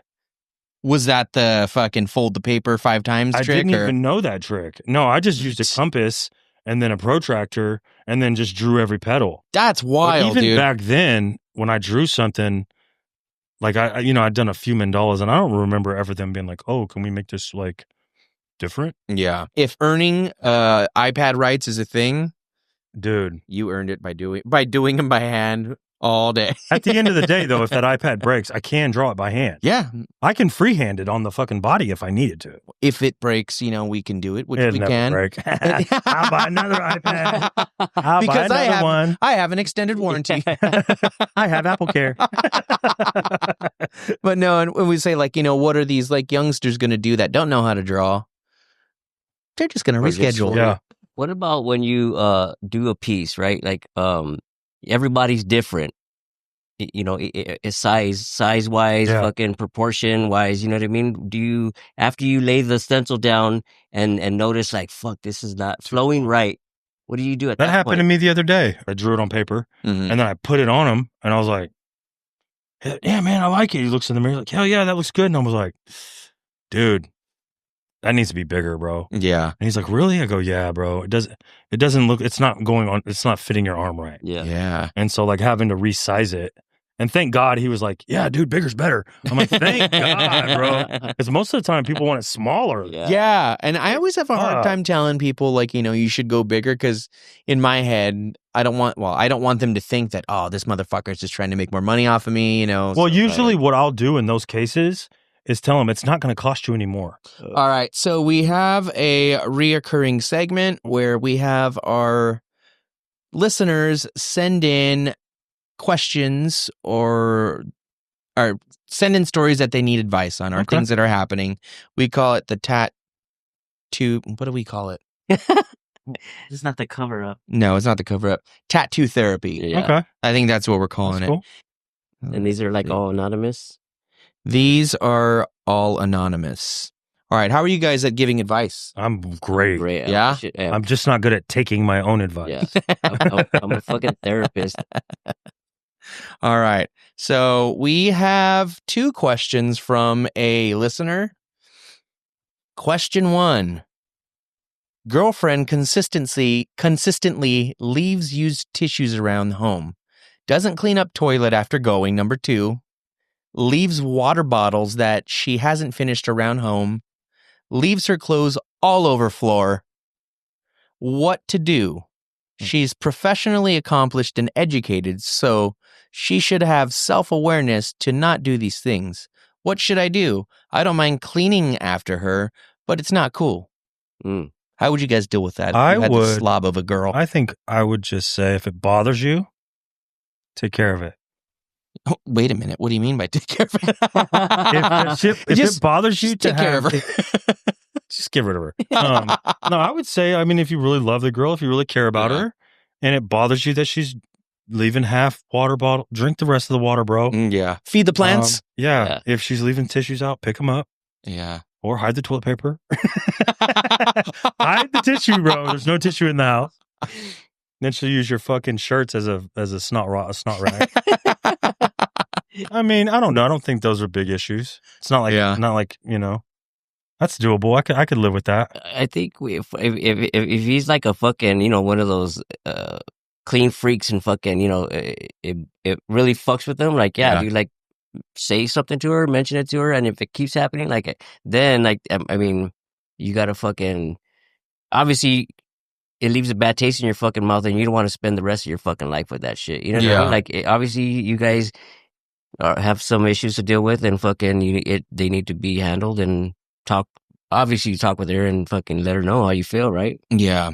If it's a deal breaker, it's a deal breaker. Yeah. For me, that's nothing, bro. That's nothing. I've had girls do way worse shit than that, and I've stuck around. Now, it'd be one thing if she's leaving used toilet paper with the poo-poo on the bottom, you know what I mean? Got some poo-poo toilet paper in the kitchen and shit. That'd be a little But different. she doesn't flush her what do you mean she doesn't shit or what? She does. She doesn't. like a massive dookies, bro. Doesn't clean up toilet after going number 2. Oh, So that could mean she sprays all over the Got place. diarrhea. Some splatter. Chronic diarrhea. It ain't that bad to just hit that with the toilet brush, though. But for her to do it, if you did, I get it. If I fucking blew some shit up at your pad or something, right? I'd fucking do my best to clean the shit. You know what I mean? I don't want, hey, bro, you fucking fuck my toilet up. You didn't even clean the shit, right? Yeah. It's just a little weird to me that she's not aware of these things. She might be aware. She may just not care. Yeah. She might be trying to push him away. Yeah, it might be. Maybe She knows it's a it bothers test. him. She knows it bothers him, so she's like, I'm gonna fucking leave this shit right here for him. And she's educated, huh? What does she do for work? Tell him to write back. Tell him to write back and let us know some Can you details. give us more details on who this woman I is? need some more context. Yeah, I feel like it definitely warrants a conversation. Like, Oh, for sure. Sure, like in the beginning, guys, girls, we all overlook things that would typically bother us because we are enveloped in this new obsession with this person that you're head over heels for. So it's easy to overlook these things. But after a while, I would imagine it's not so easy to do such a thing. But it's just a little, I don't know. It's a little strange to me for somebody to not be aware of these things. I mean, I've done it for sure. I've definitely. Oh hell yeah, I do it. Dropped bombs in the toilet, and my ex-girlfriend had to clean it up. Yeah, maybe she's too comfortable. You know what I mean? Maybe you get comfortable with somebody, and you're just like, you know what? I'm just gonna leave this shit. I don't right know. here. Those just don't seem like red flags to me, bro. I don't know what kind of girls this dude's used to dating, but hey, you hear that, homie, ladies? Tell that dude to give me a call. Hit me up on Instagram. I'll tell you about my exes. Some of my exes were ruthless, bro. Yeah, and I feel like if the shoe was on the other foot, like girls turn it into like I have to fucking clean up after this child, this man baby. Yeah. Yeah. If the roles were reversed, I feel like that there would definitely be something said like, oh, you need to fucking But also more common than this. Yeah. Yeah. Oh yeah. Guys are fucking gross, dude. Yeah. Oh yeah. So are girls though. I was gonna say, and it turns out. Well, yeah. It turns out Yeah. we're equals. I feel like it's a little strange to not have Sinai here for advice because she always has some sort of like therapy based answer that is so good, and she fucking just hits a nail on the head. Yeah. So you're gonna get advice from just three guys. We're sorry we couldn't help you out a little. Three dudes. Yeah, you're getting the wrong advice from me. Maybe send Sinai a DM for real advice. If you guys break up, just send her to me, bro. Because I am down. Because I don't mind that. Yeah, dude, shit all over my house. Oh, whatever. All right, we are at the part of the episode where we do our tattoo cover-up. And the tattoo cover-up is when we ask either a guest or listeners or viewers to tell a story that's either embarrassing, shameful, crazy, supernatural, naughty, just anything. Just to, because like every tattoo appointment, you often tend to do a little bit of oversharing with your artist. But that's what we're here for, right? That's why we're all here. Our guest today, Eric Hare, says that he has a story that he would like to share with us. Oh, and what am I? A story about what? I don't understand anything. Anything. Like we've had a lot of my stories for some reason tend to be about me almost shitting my pants or just fuck. Pretty much anything. It could be tattoo related. It doesn't have to be. I know one tattoo related story. It was when I first started. Well, not first started. It was probably back in 2021, 2022. Uh-huh. And there was a girl who, so I'd been at the shop all day working, and I was about to leave. And as I'm walking out the door, she comes in, and she's like, "Hey, what's up? I really want to get tattooed." And I'm like, "Nah, I'm good. Like, I'm going home. Like, I was done for the day, And she's like, "No, I do. I really want to get tattooed. I want to get a mandala." I was like, "Ding." All right, you want to get a mandala? Books are open. Step on up. And so immediately after sitting down with her, putting this showing it on her hand as well. Oh, sick. So I started tattooing her. I've realized this girl's wasted. Oh man. And yeah, so she's having a hard time. Obviously, anyone that's drunk is not going to be able to sit very well. Yeah. And so by this point, I'm already at the end of my day, at the end of my rope. I have no patience. And yeah, I'm trying to tattoo her, and she's moving, and she's acting crazy, and she's like trying to grab me. And she's like, "Hold on, let me use the bathroom." I'm like, "Okay." So she goes up, gets in the bathroom. She's using the restroom. She's in there for like 20 minutes. I'm like, "What's this fucking girl doing?" So I go knock on the door. She opens the door, tries to pull me in. What? I'm like, "Yo, whoa, stop, like chill." And she's like trying to pull me into the fucking bathroom.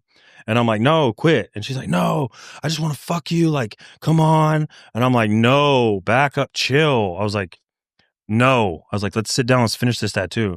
Now at this point, I'm already frustrated. Yeah. I'm like, this is not, And yeah, I ended up finishing the tattoo. Like, she finally got down, ended up finishing the tattoo. And yeah, sent her on her way. But you hear that?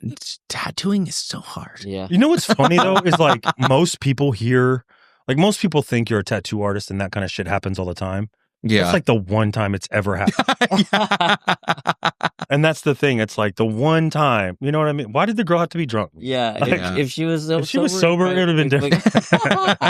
No, but seriously, I'm just like, that is not our life. Like, tattoo artists, we don't encounter that shit all the time. As much as we like to feel and act like rock stars, some more than others, it's not really like that. I could probably count on one hand how many times something that wild has happened. Yeah, and me. so the funny thing is that I went and ate at this breakfast place not too long after that. Uh-huh. And I seen her working there. Oh.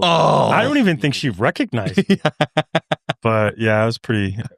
I just think it's a funny story. I don't know. Yeah, drunk people when they come in, man, you're just kind of like, especially like you're already on your way home. You're fucking thinking like, all right, I'm gonna go chill. Well, and even at this time, I think I was 7 years sober. So yeah. I had not partied or done anything, so it's like someone acting like that is just like, dude, you're too much. Yeah, it's not hot. It's not not cute. No. Especially when you're fucking burnout. Like, well, especially trying to do a mandala that's like very, very precise. And she's like moving and like, just being just kind of being like. Yeah, that's a fucking turn off for sure. I hope the tattoo turned out well. Do you really though? You just, I mean, wanted to I get don't the know. fuck out I imagine it did. my chair, dude. That'd be funny if you noticed she had another mandala on the other hand. It's like, that whore. I'm just kidding. That's her style. At this one, I used to work at a shop, and it was right next door to a fucking bar, right? So, fucking, tattoos and drunk fucking people go hand in hand, So, this dude comes in. It was already close to 9 o'clock. I was getting ready to take the fuck off, and he comes in all fucked up. I want to get a little scorpion or whatever. I said, no, we're closed, bro. Oh, come on, man. Whatever you want to charge me. And he's like, I just want a little small scorpion. And I was like, fuck. I go, it's gonna be fucking $300, bro. Yeah. And it was literally a fucking inch big, All right, look, let's do it. And I'm And I'm like, fuck, all right, well, fucking do $300, you know what I mean? And real quick, fucking 15 minutes. I fucking just slammed that thing in there. I didn't give a fuck. He was bleeding all over the, you know what I mean? It was just like, I knew that thing was going to look like shit, you know what I mean? I just said, fuck it, dude, let's go. You want to be fucking dumb? You just regret this shit in the morning, dude. So that was fucking, now it's just like, don't come drunk, fucking just, have I can't tattoo drunk people anymore, bro. Yeah. No, zero They're patience too hard. for it. It's too hard to. Yeah, it's like you have a couple of drinks. People are like, yeah, but they're like, bring a bottle of fucking something. You're just like, no, dude. I fucking hate it when people come. It's typically people that you know, or at least are acquaintances, and they're like, brought a bottle, dude, and then they think it's gonna be this fucking rager all day long, and then it's just like, no, dude. Yeah, this is my place of business. I don't fuck around like that anymore. Like, not even like back in the. I guess maybe I did. I was going to say I did too. Yeah, fuck that. Forget everything I just said. I smoke meth with clients. Party on. I've done cocaine off of strippers' assholes.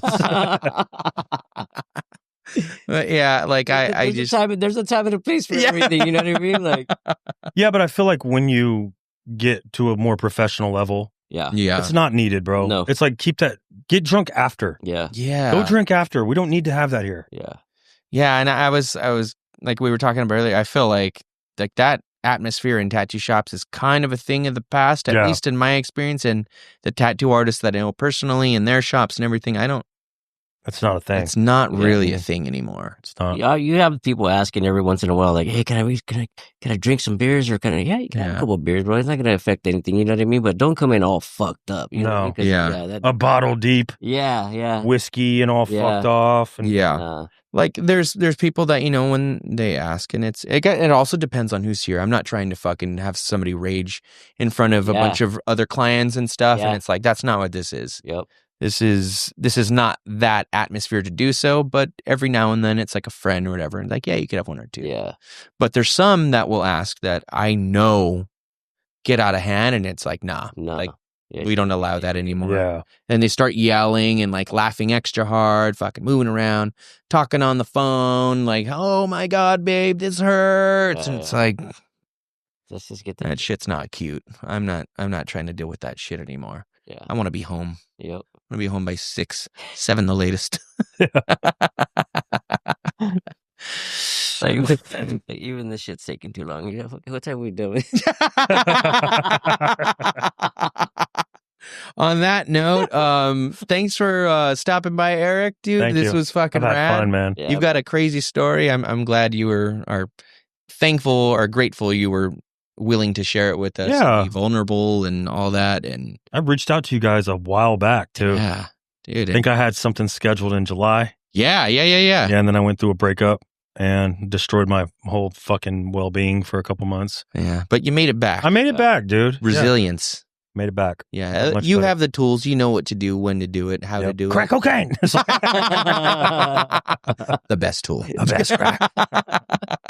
But no, yeah, I appreciate you guys having me. It's been fun. Awesome, man. Nice meeting you, bro. Yeah. Yeah. Do you have any travel dates, anything coming up? No, My my plugs. books are open. Anything I to have plug? no Yeah. travel dates because I have no appointments. I won't even be traveling to No. work. Travel dates, no. I have nothing really big coming up. I didn't want to travel for anymore Yeah. this year. Mm-hmm. I've already kind of done a lot this year, and then I think next year we'll probably figure out some stuff. I don't know. I Awesome. want to go to Europe, man. I want to go travel do some Europe shit. So Fuck yeah. Never We'll see. tattooed there. mhm. It'd be tight. Yeah. How do people book with you? You can book with me through Instagram, Okay. Eric Hare Tattoo, or you can book through Co-Create. I don't know if you guys have heard that, but I'm also on Co-Create. I have not. What could you? Co-Create's a platform that you can go search by city, style, and artists will pop up based on the city and style that you want. Specific to tattoo artists. Specific to tattoo artists. Yeah. Interesting. Just don't go in there searching for anybody else. Because I will know. 'Cause I will fucking know. I know the owners. Yeah. They'll tell me. They'll tell me. Yeah. But yeah, you can book through there. Best way is just hit me up on Instagram. We can figure Yeah. it out. Yeah. And you work at I work at Mad Rabbit Mad Rabbit in downtown Los Angeles in the Arts District. Fuck yeah. Yeah. Sweet. Bones, you got anything coming up? I have nothing coming up either. My books are open too. Okay. All of our books are open, All it of our books appears. But write me, not them. I will do traditional. No, he said he's the lettering guy. I could tattoo Cupies too. All right. Yeah, that was an awesome show. Thank you guys again guys. for coming on. Thanks for filling some very small shoes for us tonight. I was gonna wear Very small. I should have worn her fucking chanclas. You should have. Fucking bunny feet. All right. Well, you know where to find the podcast on Instagram. We are at Tattoo Budcast. I myself, you can find me at I am Jimmy Jam. All of my information is in the bio. How to book, link to my web store, all that stuff. And please like and subscribe, share. You want to have them like still send in their little anonymous. Yeah, if you need some advice, send us a DM. If you have a confession, send us a DM. All of the things, and we can hopefully figure your life out for you. At least when Sinai gets back. All right. So at the end of every episode, we ask our guests to look at the camera and say, "Thanks for watching the Tattoo Budcast. We'll see you at your next session." Thank you for watching the Tattoo Budcast. We'll see you at your next session. Fuck yeah, dude. Nailed it. Nailed it. You think it's still shut down out there? The killing? The shooting? The killing? The killing. That's a rumor start. Awesome, man. That was fun. The killing.